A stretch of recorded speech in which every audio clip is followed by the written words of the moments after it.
You're probably struggling with your faith in ways you don't even realize, and it's time to confront the hidden issues that are quietly sabotaging your spiritual growth. You may think everything is fine, but secretly, you're walking through life with a faith that's not as strong as it should be. The first warning sign is that you're relying on your own understanding more than God's Word. Proverbs 3 verses 5 to 6 clearly tells us to lean not on our own understanding. Yet many Christians today place their trust in their own knowledge and abilities, treating God like an afterthought when things get tough. When you try to solve problems on your own, you're pushing God to the sidelines, and that's a silent form of faith struggle. The second hidden struggle is when you allow fear to dictate your decisions instead of trust in God's promises. Fear may feel like a natural reaction to life's difficulties, but Romans 8 verse 15 reminds us that we did not receive a spirit of fear, but a spirit of adoption. Fear in your heart reveals that you're not fully convinced of God's power to protect and provide for you. It's the quiet, subtle moment when fear whispers louder than God's Word, and that's when you know your faith is being tested. Then there's the way you keep postponing your obedience to God, thinking you'll get to it later.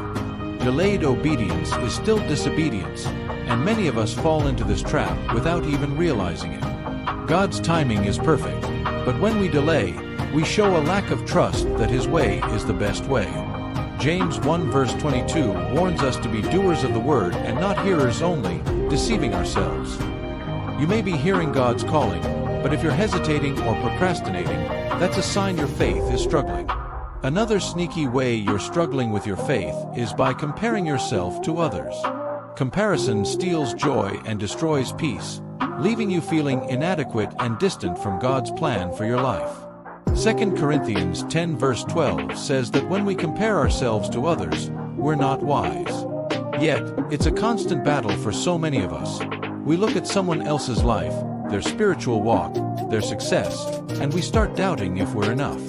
That comparison is a sign that you don't fully grasp God's unique and perfect plan for you.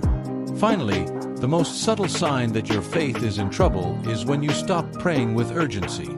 Prayer should be a daily lifeline, but many people allow their busy lives to crowd it out. Matthew 7 verse 7 tells us to ask, seek, and knock. Yet some of us have stopped knocking because we feel like God isn't answering or we're too distracted to notice.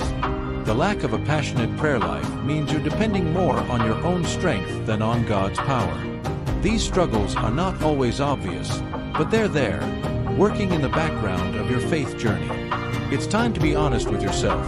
Are you truly trusting God with every area of your life, or are you unknowingly leaning on your own understanding, allowing fear to drive your actions, or delaying obedience because you think your way is better? It's time to stop hiding behind excuses and confront the hidden weaknesses in your faith.